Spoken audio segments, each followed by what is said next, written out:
share hanya dua saja yang ketika bagaimana sih ketika saya memikirkan keluarga yang merdeka itu harusnya bagaimana kita mengusahakan untuk memasuki kemerdekaan di dalam rumah tangga kita. Seringkali kita mengalami tekanan-tekanan, mengalami masalah-masalah sehingga kita pasangan suami istri tidak bisa merdeka karena ada hal-hal yang menekan di dalam kehidupan rumah tangga. Dan itu pasti setiap rumah tangga ada permasalahan-permasalahan yang ada. Bagaimana kita untuk menjadi merdeka? Hal yang pertama kita itu saya catat adalah unity.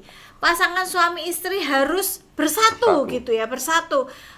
Ketika ada permasalahan yang ada, jangan saling menyalahkan, jangan saling acuh tak acuh. Itu kan masalah misalnya suami sedang menghadapi masalah atau ya wis lah terserah masalahmu. Tidak bisa. Ketika masalah datang di dalam rumah tangga, suami istri kita harus bersama-sama. Memang tanggung jawab yang terutama adalah pada suami sebagai imam di dalam keluarga, tetapi kita suami istri harus bersatu. Masalah anak-anak jangan saling menyalahkan. Seringkali ketika saling menyalahkan malah tidak terjadi hal-hal yang baik, malah terjadi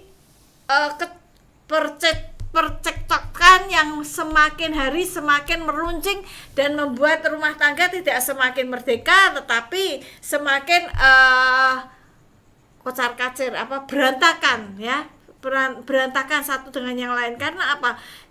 Suami istri tidak bersatu. Nah, ketika kita mau ada kemerdekaan di dalam rumah tangga kita, baiklah kita belajar nih untuk bersatu.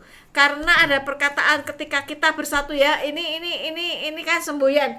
Bersatu kita teguh, bercerai kita runtuh. Betul itu. Betul. Di dalam keluarga kita juga, kalau kita bersatu kita akan menjadi teguh. Tidak ada serangan yang dapat menghancurkan kehidupan rumah tangga kita. Sudah mirip proklamator ya. Patriotisme keluar.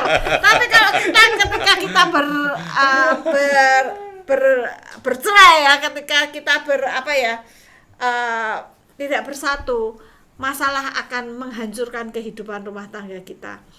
Itu yang pertama adalah kita harus bersatu. Yang kedua, jangan kita menonjolkan egoisme kita sendiri.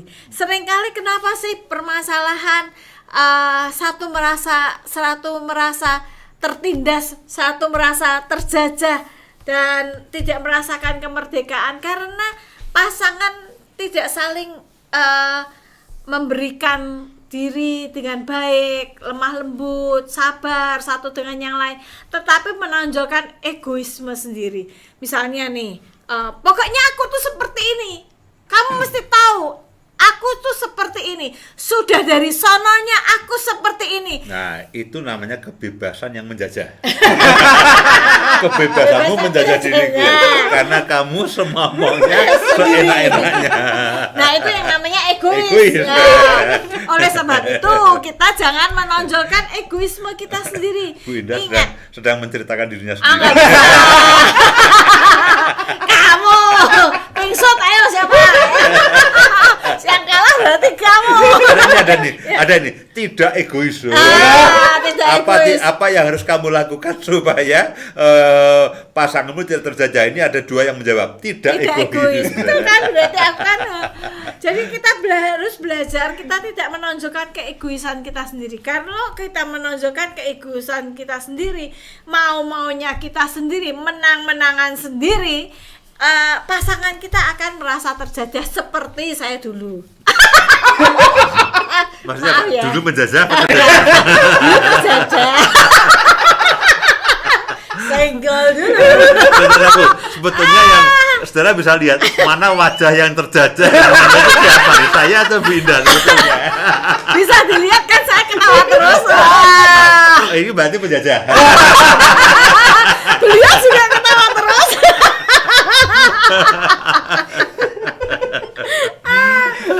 Dan Nah, ini kita belajar menghargai. tertawa itu artinya merdeka. Ya, bisa tertawa jadi belajar merdeka. menghargai perasaan dan kepentingan pasangan kita.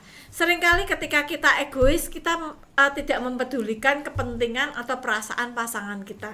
Nah, belajarlah sekarang untuk kita mendapatkan keluarga yang merdeka dengan pasangan kita, ya.